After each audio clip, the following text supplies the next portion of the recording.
gadgets, garage. iPhone සියලු දෙනාටම අද මම මේ වීඩියෝ එකේදී ඔයගොල්ලන්ට කියලා දෙන්නේ කොහොමද PID ඇල්ගොරිතම් එකක් ලියන්නේ ඒ වගේම KP, KI, KD values ටික ටියුන් කරගන්නේ කොහොමද කියලා තමයි මම මේ වීඩියෝ එකෙන් කියලා දෙන්නේ. හොඳයි අපි කෝඩ් එකට යමු. මේ පළවෙනි කෝඩ් ලයින් එකෙන් robot object එක හැදෙනවා. ඊට පස්සේ මෙතනින් time step එක define වෙනවා. ඊට පස්සේ මේ කෝඩ් ලයින් එකේදී මේ robot ගේ දැන් මේක two wheel drive motor එකක් නේ. ඉස්සරහට තියෙන්නේ caster wheel එකක්. ඒක motors දෙක define කරගන්න ඕනේ මෙන්න මේ විදිහට. මම scene tree එකේදී පාවිච්චි කරලා තියෙන්නේ left motor right motor කියලා. ඉතින් ඒකේ objects දෙක හදා ගන්නවා මෙහෙම. ඊට පස්සේ left motor එකට parameters set කරනවා, right motor එකට parameters ටික set කරගන්නවා. ඊට පස්සේ මෙන්න මෙතන මෙහෙම arrays තුනක් මම අරගෙන තියෙනවා. මේ arrays තුන පාවිච්චි කරලා තියෙන්නේ distance sensors වලට. මේ කියන්නේ IR panel එකේ IR sensors වලට sensors 8ක් තියෙනවානේ. ඒ 8ට නම් 8ක් තියෙනවා. මේ sensors array එකේ තමයි මම හදාගන්න IR objects store කරගන්නේ. names එකේ තමයි මම කියන්නේ මේ scene tree එකේදී පාවිච්චි කරපු නම් ටික මේ තමයි දාලා තියෙන්නේ IR1, IR2, IR3 කියලා. කලින් වීඩියෝ එක බැලුවා නම් ඔයගොල්ලන්ට මේක පැහැදිලි වෙන පාවිච්චි කරා. ඊට පස්සේ ගන්න reading එක store කරගන්න තමයි මෙන්න මේ array එක තියෙන්නේ. හොඳයි. මේ variables අතර පොඩ්ඩක් මෙහෙම තියලා මෙන්න මේ loop එකට යන්න අපි. මෙන්න මේ loop එකෙන් තමයි මම මේ IR sensors කියන්නේ distance sensors නේ පාවිච්චි කරන්නේ මේකේ. ඒ sensors ටිකට මේ objects ටික හදාගන්න මෙන්න මේ loop එකෙන් sensors ඔක්කොම 8ක් තියෙනවා. දැන් language එක Python හින්දා එතකොට යන්න ඕනේ බිංදු ඉඳන් 8ට. එතකොට මේ sensors කියන array එකට මම append කරලා තියෙනවා robot.getDistanceSensor name I. දැන් I සමාන බිංදු වෙනකොට IR1 එකේ object එකට අදාළ object එක හැදෙනවා. ඊට පස්සේ මේ යට line එකෙන් ඒකම time step එකේ enable වෙනවා. I සමානයි 1 වෙනකොට IR2, I සමානයි 2 වෙනකොට IR3 ඔය විදිහට IR sensors 8ටම objects 8ක් හැදිලා time step එකේ enable වෙනවා. ඊට පස්සේ අපි යන් මෙතන මේ variables හතරට මෙතන KP, KI, KD කියන්නේ coefficients තුනට තමයි මේ variables තුන අරන් තියෙන්නේ. දැන්ට මම ඒවා බිංදුවට set කරලා තියෙනවා tune කරන්න කලින්. ඊට පස්සේ මේ previous array එක පටන් ගන්න බිංදුවට set කරලා තියෙනවා. ඒත් පස්සේදී වෙනස් වෙනවා.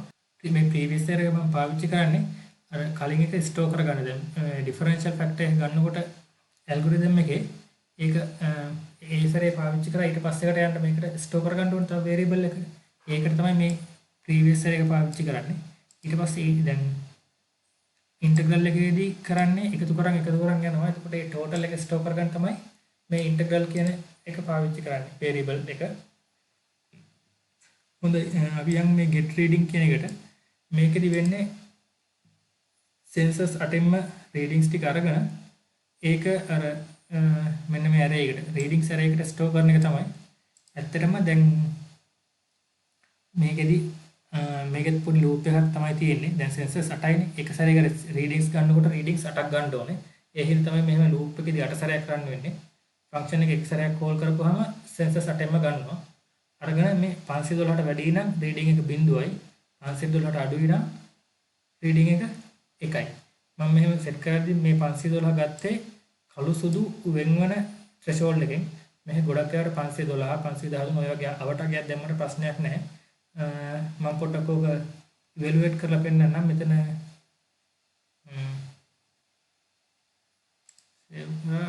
step එක මෙන්න මේ array මේ print වෙන්නේ මේ readings array එක. දැන් මේ සුදු පාට වල තියෙනකොට හැම වෙලාවෙම එකමයි print වෙන්නේ. තව step දෙක තුනක් යමු. හරි ඔන්න බලන්න මේ දැන් මෙන්න මේ කොටස බලා ගන්න. බිංදුව 1 1 කියන්නේ ඒ sensors දෙකට තමයි කළු පාට මේ සුදු පාට line එක අහුවෙන්නේ. අනිත් ඒවා කළු පාටයි.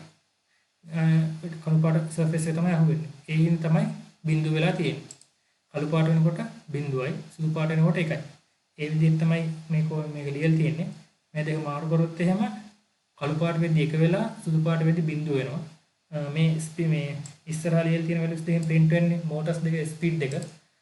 දැනට ඒක අවශ්‍ය නැහැ. මම ඉස්සර පැහැදිලි කරනකොට ඔයගොල්ලන්ට තේරෙයි. reset කරමු. console එක clear කරා. ඊට පස්සේ යන් අපි මේ PID ඇල්ගොරිතම් එකට මේ වගේ එකක් දැන් හැම වෙලාවෙම පාවිච්චි වෙන හින්දා මේ වගේ එකකට මෙතඩ් එකක් එහෙම නැත්නම් ෆන්ක්ෂන් එකක් ලියාගන්න එක තමයි හොඳ. දැන් PID වලදී හැම වෙලාවෙම අපි error එකක් නේ හොයන්නේ. ඒ error එක හොයනකොට මේ ඒ error එක ස්ටෝර් කරගන්න variable එකක් උනේ ඒ variable එක තමයි මේ. ඊට පස්සේ මෙතන coefficients තියෙනවා. ඒ කියන්නේ අර ගන්න value එක ගුණ කරන්න තමයි මේ තියෙන්නේ. ඒ කියන්නේ sensor එකේ මේ පළවෙනි reading එක මේ coefficient එකේ. දෙවෙනි reading එක මේ coefficient එකේ. ඇත්තටම මේ මෙතන මම example එකක් නිකන් අර ඔයගොල්ලන්ට පැහැදිලි කරන්න මේ ලියලා තියෙන්නේ. මේ readings array එක කියලා හිතන්නකෝ.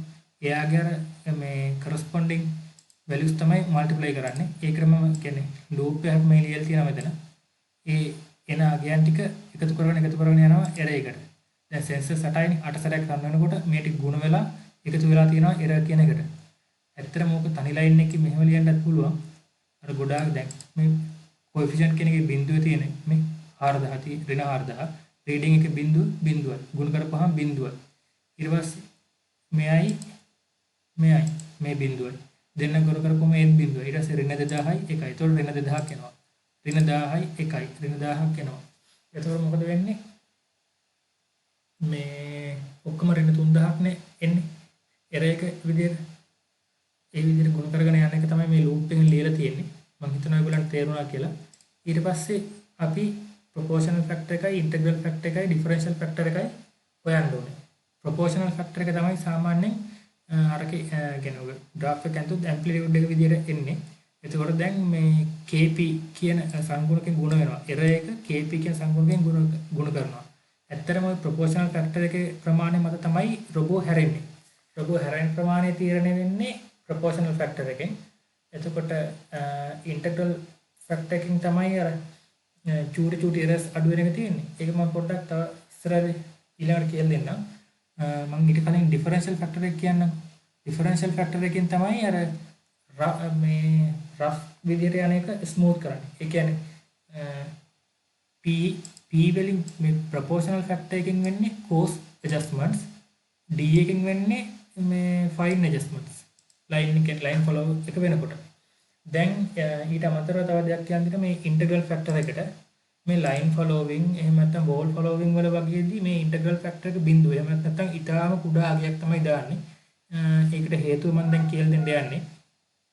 සාමාන්‍යයෙන් අපි robot arm එකක් ගමු. robot arm එකක් අංශක බිඳුව කියන තැන ඉඳන් අංශක 90 කියන තැනට යනකම් කැරගෙන්න ඕනේ. එහෙම කැරකිලා යනකොට පටන් ගද්දී අපි separate radian 5කින් පටන් අරගෙන 90 වෙනකොට එකපාර බිඳුව කරාට නවතින්නේ ඇයි අර මේ පවත්වාගත්ත ගම්මගෙන ඇති කරගත්ත ගම්මිතාවේ තියෙනවනේ. ඒ හින්දා 90 වෙන් නවතින්න නැතුව එහාට විසික්ක වෙලා යනවා. 90 වෙන් එහාටත් යනවා. ඒ හින්දා අපි කරන්න ඕනේ මෝටර එක කන්ට්‍රෝල් කරගන්න ඕනේ. මොකද කරන්න ඕනේ? එමීට දැන් 90 දී වැඩි බලයක් දීලා 90ට බිඳුවේදී වැඩිම බලයක් දීලා 90ට ලං වෙන්න එනකොට දෙන බලය අඩු කරගෙන යන්න ඕනේ. දැන් ওই විදිහට කරගෙන එනකොට ගොඩක් වෙලාවට ආම් එක 90ට මෙන්නේ 87 88 වගේ තැන් වලට තමයි එන්නේ. දැන් ඕක කීප සැරයක් මේ ආම් එක උඩපල්ලා යනකොට ඔය error එකක් එනෝනේ.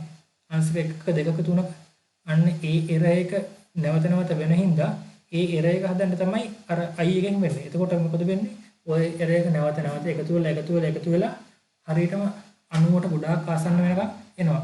89.999 වගේ වැලියු එකකට එනවා. ඉතින් මේ දැන් එතකොට දැන් අපි ඔය robot ඇවිල්ලා 90 දී නවතින්න ඕනනේ. එහෙම නැවතුත් මේ එතකොට ඒක මේ ගතිකක ස්ථිතික වෙනවා. නවතිනවා. හැබැයි line follow වලදී එහෙම ස්ථිතික වෙන්නේ නැහැ. එක දිගට නැවතත් ගමන් කරනවා. එතකොට ඔය චූටි error එක එච්චරම වැදගත් වෙන්නේ නැහැ. ඒ හින්දා හැම වෙලාවෙම වගේ i කියන එක බිඳුවයි. ඔයාලට කැමති නම් ඉතා කුඩා ගයක් දාන්න පුළුවන්. ඒක වැරදි කියලා කියන්න බෑ. නමුත් අවශ්‍ය නැහැ.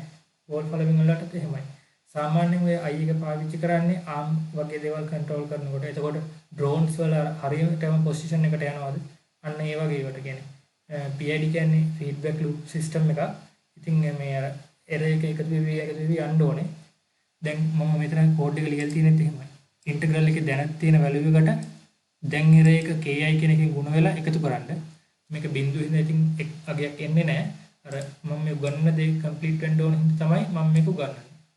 ලිව්වේ කෝඩ් ලයින් එක ලිව්වේ. නැත්තම් නොලිව්වත් අවුලක් නැහැ වෝල් ෆොලෝවිං එකට. ඊට පස්සේ මේ D එකේදී මේ තියෙන්නේ දැන් ඉර එක එකෙන් අඩු කරනවා කලින් ඉර එක. එතකොට වෙනස එනවා. ඒක වැලියු එකෙන් ගුණ කරනවා. ඒක විතරයි දැන් ඩිෆරෙන්ෂල් කියද්දි මේ අවස්ථාවෙන් ඉන්ස්ටන්ටේනියස්. මේ ෂණේ තමයි මේක බලන්නේ. එතකොට මේක එකතු කරගෙන යන්නේ නැහැ.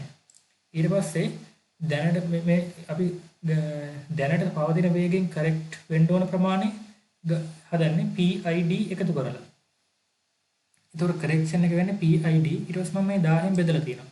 මේ 1000න් බෙදන්න හේතුව මෙතන 4000 3000 2000 ඒ වගේ වැලියුස් නේ දාලා තියෙන්නේ. ලොකු වැලියුස් නේ. ඒතකොට දැන් මම සාමාන්‍යයෙන් මෙතන මේ 5 කියන මිඩ් ස්පීඩ් එකේදී තමයි එකේ තමයි දෙපැත්තට මේ අඩු වෙනවා. එක්ක පහට වඩා වැඩි වෙනවා, එක්ක පහට වඩා අඩු වෙනවා. ඒතකොට යන්න පුළුවන් උපරිම රේන්ජ් එක 10 බිඳුව. දැන් මේ 1000 තිබිලා එක සෙන්සර් එකක් විතරක් ඔන් වුණොත් මොකද වෙන්නේ? මෙතන ඍණ හරි ධන හරි 1000 ආවා කියමුකෝ. ධන 1000 ආවා කියමුකෝ. ඒතකොට මෙතන 5යි 10යි 1000න් බෙදුවේ නැත්තම් 5යි 10යි 1005ක් වෙනවා. ඒතකොට මෝටරේට යන්න පුළුවන් ගන්න පුළුවන් ප්‍රවේගයකට වඩා ඉතා විශාල එකක් ඇවිල්ලා තියෙනවා. එතකොට කරෙක්ෂන් එහෙම ඒක ප්‍රායෝගිකව වෙන්නේ නැහැ. අර මේක පොඩ්ඩක් බෙදන්න ඕනේ. බෙදපුවාම ස්කේල් වෙනවා. දැන් 1000න් බෙදුවාම 1යි. එතකොට 5යි 1යි 6යි. අන්න ඒක අර පිළිගත හැකි මට්ටමක තියෙන අගයක්. ඒකෙන් තමයි මේ 1000න් බෙදන්නේ. ඊට අමතරව මේ කොයිෆිෂන්ට්ස් ගැන තව දෙයක් කියලා දෙන්න තියෙනවා. දැන් මේවල මම අරන් තියෙන ඒවල හැම වෙලාවෙම මේ දෙන්න අතර පරතරය සමානයි. මේ ඍණ 4000යි 3000යි. එතකොට පරතරය 1000යි. හැම දෙකක් අතරම ඒ කියන්නේ consecutive coefficients දෙකක් අතර පරතරය 1000යි. ඒ කියන්නේ ඒක ලීනියර් ගිහින් තියෙන්නේ. හැබැයි හැම වෙලාවෙම එහෙම පරතරය ලීනියර් වෙන්න ඕනේ නැහැ. පරතරය non linear වෙන්නත් පුළුවන්. හැබැයි ගොඩක් වෙලාවට දෙපැත්තම සමමිතික වෙන්න ගත්තාම ඔයගොල්ලන්ට ලේසි. සමමිතික නොවෙන්න ගන්න වෙලාවලුත් තියෙනවා. ගොඩක් වෙලාවට මම නම් ලයින් ෆලෝ වල දෙපැත්ත සමමිතික වෙන්න ගන්න. ඒ කියන්නේ දැන් මෙතනට ඍණ 8000 දැම්මම නම් මේ පැත්තට ධන 8000. මෙතෙන්ට ඍණ 6000 නම් මෙතෙන්ට ධන 6000. මෙතෙන්ට ඍණ 5000 නම් මෙතෙන්ට ධන 5000. ඊට පස්සේ ඍණ 4500 ධන 4500. ඒ වගේ අගයන් ටිකක් තමයි ගන්නෙ. ඊට පස්සේ දැන් මේ කරෙක්ෂන් වැලියු එක ගෙනවනේ. left motor එකට මේක ඇඩ් කරනවා, right motor එකෙන් අඩු කරනවා. අපි හිතන්නකෝ දැන් රොබෝ පටන් ගත්තාම හැරෙන්න ඕන පැත්තට වමට හැරෙන්න ඕන කියලා දකුණට හැරෙනවා කියලා.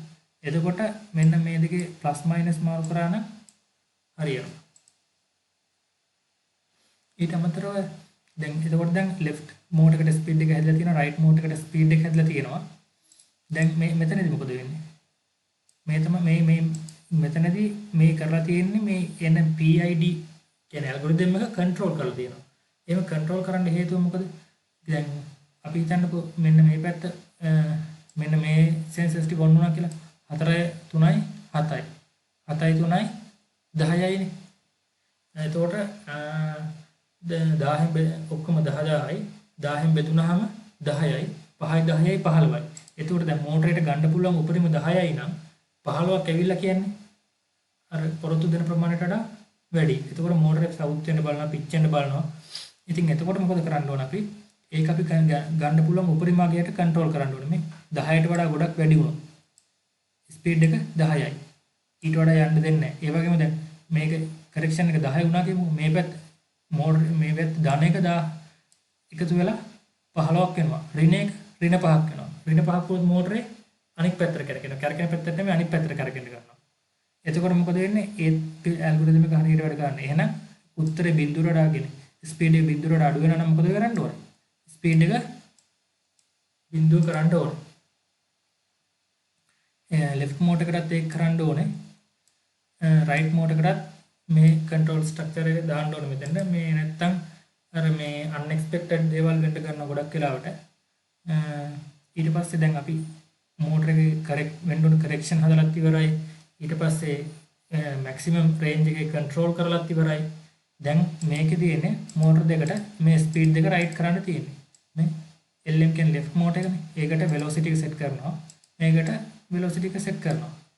ඊට පස්සේ දැන් මම මේ print කියන එකක් ලියලා තියෙන කෝඩ් එකේ වැරදි හොයාගන්න, debugging හොයාගන්න, ඒ වගේම දැන් ඔයාලට පැහැදිලි කරන්නත් මේක පාවිච්චි කරනවා. ඊට පස්සේ මෙන්න මේ වැදගත්ම දේ. මෙන්න මෙතන මම return කරලා තියෙන values දෙකක්. මොකද්ද මේ? Integral value එකයි error එකයි. මේකේ මේ error එකෙන් මම මේ මෙතන තමයි feed method එක call කරලා තියෙන්නේ. මේ method එක call කරපුවාම මේ return වෙන integral එකයි error එකයි. මේකේ මේ පොඩ්ඩක් මට වැරදිලා තියෙනවා. මෙතන return කරන්න ඕනේ integral එක නෙමෙයි. උතන return කරන්න ඕන I value එක. මෙන්න මේ value එකනේ. අර තියෙන එකට අලුත් එක එකතු කරා ගුණ කරලා එකතු කරපු value එක තමයි මෙතනට ගන්න ඕනේ. මෙන්න මේ I එක මෙතනින් දැන් එතකොට එකතුවට තව එකක් එකතු වෙලා හරියනවා. එකතු කියන්නේ අර ගන්න ඕනේ එකතුව integral value එක update වෙනවා. දැන් ගත්ත reading එකත් එක්ක. ඊට පස්සේ previous array එකට දැන් array එක set වෙනවා. මේ දැන් array එක return කරන්න previous array එකට set වෙනවා. ඔය ටික තමයි කියලා දෙන්න තියෙන කෝඩ් එක ලියනකොට තව ඕනනම් ඔය කෝඩ් එක පොඩි එඩිට් කරලා කරන්න පුළුවන් මේ තව කන්ට්‍රෝල් කරන්න. ඒ කියන්නේ මේ අපි හිතමුකෝ රීඩින්ග්ස් ඔක්කොම දැන් මේ සුදු පාට කොටුවේ තියෙද්දි අපට ආවේ මොකද්ද? ඔක්කොම එක වෙලානේ ආවේ. කළු පාටට ඔක්කොම ගියොත් බිඳුවයි. දැන් කළු පාටට ගියොත් එහෙම ලයින් එකක් නැහැ. ඒතකොට එයාට යන පාත් එකක් හිතා ගන්න බෑ. කළු පාටමුත් මේ ඔක්කොම මේ මෙන්න මේක දැන් මේ ඔක්කොම රීඩින්ග් එක බිඳුව වෙනවා. එතකොට මේකෙන් ගුණ කරපුවාම එන එක error එකත් සම්පූර්ණගේ බිඳුවක් වෙනවා. එතකොට මෙතන correction එක බිඳුවක් එකතු වුණා කියලා වෙනසක් නැහැ නේ. එකම ස්පීඩ් එකෙන් දෙපැත්ත සමාන ස්පීඩ් වලින් යනවා. එහෙම සමාන ස්පීඩ් වලින් කියන්නේ කළු එකේ කෙලින් යන්න ගන්නවා. ඇත්ත එකේදී නම් පොඩ්ඩක් ඇද වෙන්න කරන්න පුළුවන්. දැන් Webot වල නම් සාමාන්‍ය ගොඩක් ඇද වෙනවා අඩුයි. එතකොට දැන් ඒක බලක්වන්න ඕන නම් මෙතෙන්ට if එකක් ලියන්න පුළුවන්. මේ මෙහෙම if sum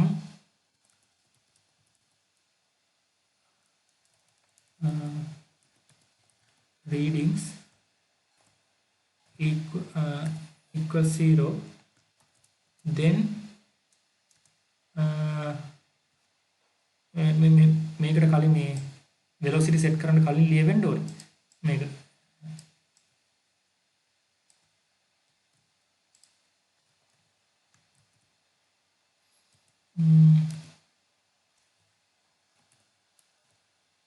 L speed equals R L speed comma R speed equals 0,0 කරන්න ඕනේ. මේක ඉතින් එච්චර වැදගත් නැහැ. තමන්ට අවශ්‍යතාවය පරිදි ඒක කරගන්න. මම ඉතින් පාවිච්චි කරන්නේ නැහැ මේකෙදි. ඔයාලා කැමති නම් දැම්මත් කමක් නැහැ. හරි දැන් කෝඩ් එක ගැන පැහැදිලි කරලා දෙන්න තියෙන මෙච්චරයි.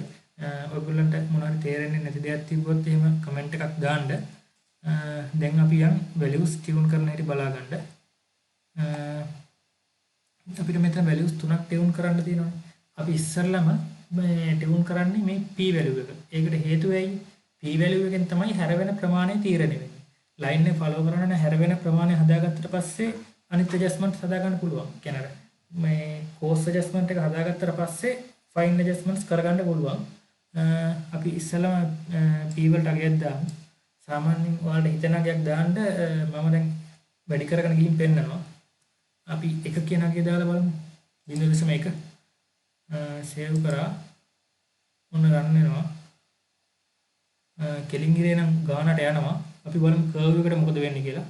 කර්ව් එක චුට්ටක් ෆලෝ කරා ඊට පස්සේ කර්ව් එකෙන් එළියට පයින්නවා. ඒ කියන්නේ මේ වැලියු එක මදි. හැර වෙන ප්‍රමාණය මදි. අපි නම් ගෙස් කරලා දෙක වගේ දාමු. නෑ දෙක නෙමෙයි 3 වගේ දාමු. 3 දැම්මා. රන් කරනකොට පළවෙනි ලයින් එකේ නම් යනවා. ඒකත් අවුලක් නැතුව කිලින් ලයින් එකට සෙට් කරලා තියෙන්නේ. ඒත් අමාරුවෙන් ලයින් එක අල්ලගෙන යනවා. අර කර්ව් එක වැඩි වෙනකොට එළියට පයින්නවා. දැන් මට මෙතනදී මේ කියලා දෙන්න ඕනකම තියෙන්නේ. දැන් මේ ලොකු සර්කල් එක අල්ල ගන්නවා. ලොකු එකේ කර්වේජ් එක සාපේක්ෂව අඩුයි. හැබැයි මේ කියන්නේ මේ පොඩි එකේ කර්වේජ් එක වැඩි කියලා අපි හිතමුකෝ. එතකොට දැන් මේ පොඩි එකට අල්ල ගන්න කියන්නේ ඔයාලා යන ඇරීන එක. එහෙමත් නැත්නම් ඇප්ලයි කරන තැන මේක කියන්නේ මේ සර්කල් එකේ ඒ රේඩියස් එක අඩුම ලයින් එක ෆලෝ කරගන්න පුළුවන් වෙන්න ප්‍රමාණයට වත් මේ KP එක තියෙන්න ඕන. නැත්තම් මොකද වෙන්නේ මේ අඩුම එකේදී රොබෝ එළියට පයින්නවා.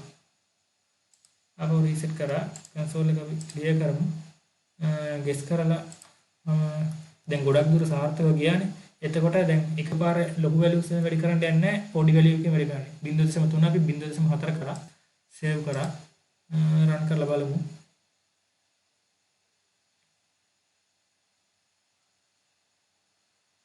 පළවෙනි කර්ව් එකේදී නම් ලස්සනට යනවා. අවුලක් නැතුව. ඒ වුණාට ආයෙත් පයින්නවා. බෑ. ලයින් එක අල්ලගන්න බෑ. එහෙනම් තව වැඩි කරන්න වෙනවා.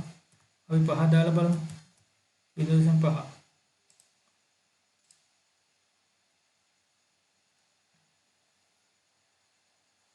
පළවෙනි ලයින් එක යනවා ලස්සනට.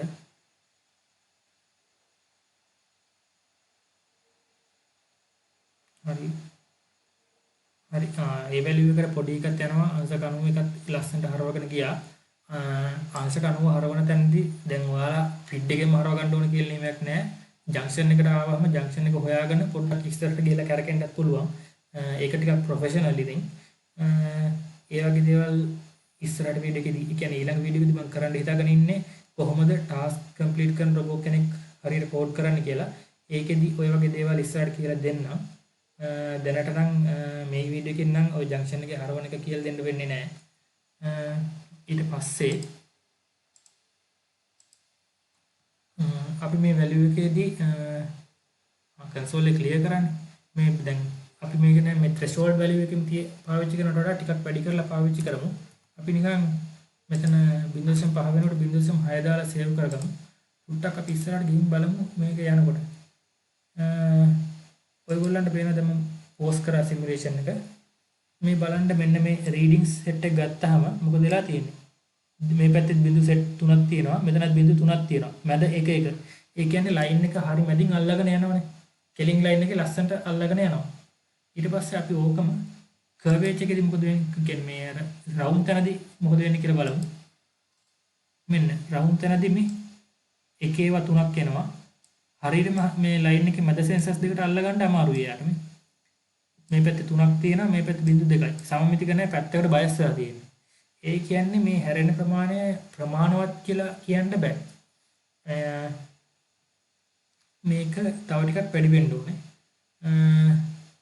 ඇත්තටම මම කලින් මේවා කැටිගුන් කරලා තියෙනවා. කියන්නේ ටික ටික වැඩි කරන් යනවට වඩා ලොකු වැලියු එකට වැඩි කරත් අවුලක් නැහැ.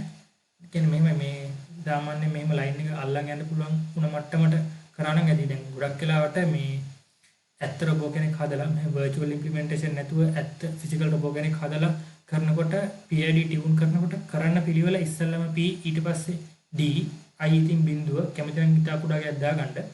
මේ ඉස්සෙල්ලාම P කරා D කරා.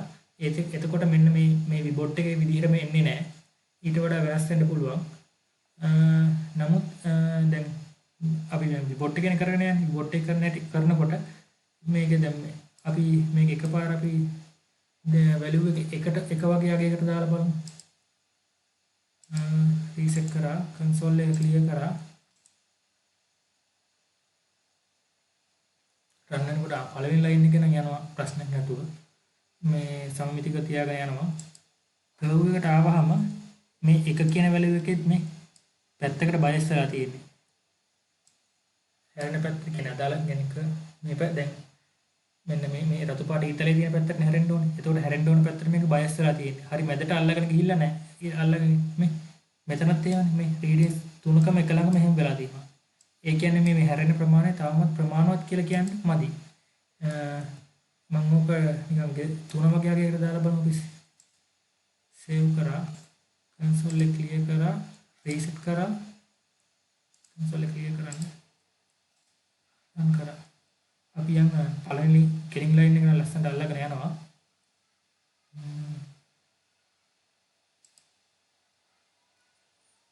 ඔන්න ඔයගොල්ලන්ට දැන් මේක පොඩ්ඩක් බලා ගන්න පුළුවන්. මෙන්න මේකෙදි බිඳුව දෙපැත්තේ සමමිතිකව තියෙන තුන. මේ ඊට පස්සේ එක පැත්තකදී පොඩ්ඩක් බයස් වෙනවා. මේ මෙන්න මේ වල එකක් කර එකක් තමයි මේ එකක් කර එකක් හරි දෙකක් හරි ගොඩක් වෙලාවට ලයින් එක හරි මැද අල්ලගෙන යන්න පුළුවන් වෙනවා. මෙතන හරිම සම්මිතිකව ගිහින් තියෙනවා. මෙතනදී සමමිතිකව ගිහින් තියෙනවා. මෙතනදී සමමිතිකව ගිහින් තියෙනවා. මෙතනදී සමමිතිකව ගිහින් තියෙනවා. මෙතනදී සමමිතිකව ගිහින් තියෙනවා. ඒ කියන්නේ බොහෝ අවස්ථාවලදී මේක සමමිතිකව ගිහින් තියෙනවා. ඉතින් අපිට ඇත්තටම කරගන්න අවශ්‍යත් ඉතින් ඒකම තමයි මේ හරි මේ වැලියු එක තව ඕන ටුට්ටක් වැඩි කරත් කමක් නැහැ.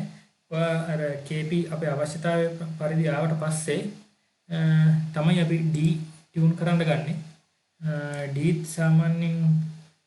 සාමාන්‍යයෙන් P වලට වඩා කුඩා ගයක් තමයි අත්දැකීම නම් ඇවිල්ලා තියෙන්නේ. අපි දැන් දශම 5ක් වගේ දාලා බලමු. සේව් කරා. රීසෙට් කරා. කන්සෝල් එක ක්ලියර් කරා. පළවෙනි ලයින් එක ලස්සනටම යනවා.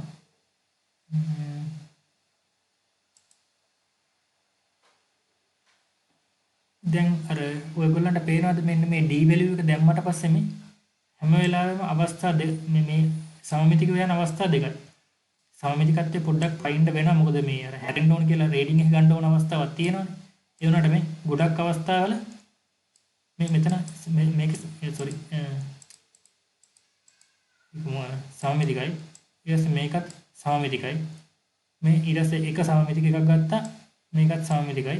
එහෙම ගැන අර සමමිතික වෙන ප්‍රමාණය D එක වැඩි කරන්න වැඩි වෙනවා. ඒ කියන්නේ පොඩි ෆයින් ඇඩ්ජස්ට්මන්ට් ප්‍රමාණය වැඩි වෙනවා. එතකොට කියන්නේ ඇත්ත එකේ නම් අර දෙපැත්තට වෙනන ගතිය අඩු වෙලා යනවා. ඉතින් මේ KP KD කියන වැලියුස් තමන්ගේ අභිමතයේ පරිදි තමන්ට අවශ්‍ය ප්‍රමාණයට තමයි ටියුන් කරගන්න ඕනේ.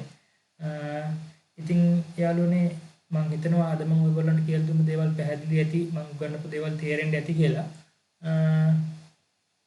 ඉතින් මගේ පොඩි ඉල්ලීමක් තියෙනවා. මගේ channel එක subscribe කරන්න, වීඩියෝ එකට like කරන්න, ඒ වගේම ඔයාගේ යාළුවන්ටත් බලන්න share කරන්න. ඔයාලට තේරෙන්නේ නැති දේවල් තිබ්බොත් comment කරලා අහන්න, පැහැදිලි කරලා දෙන්න. තව මේකේ code එක මම මගේ blog එකේ දාලා තියෙනවා. link එක description එකේ දාන්නම්. එහෙනම් ඔයගොල්ලෝ හැමෝටම බොහොම ස්තුතියි.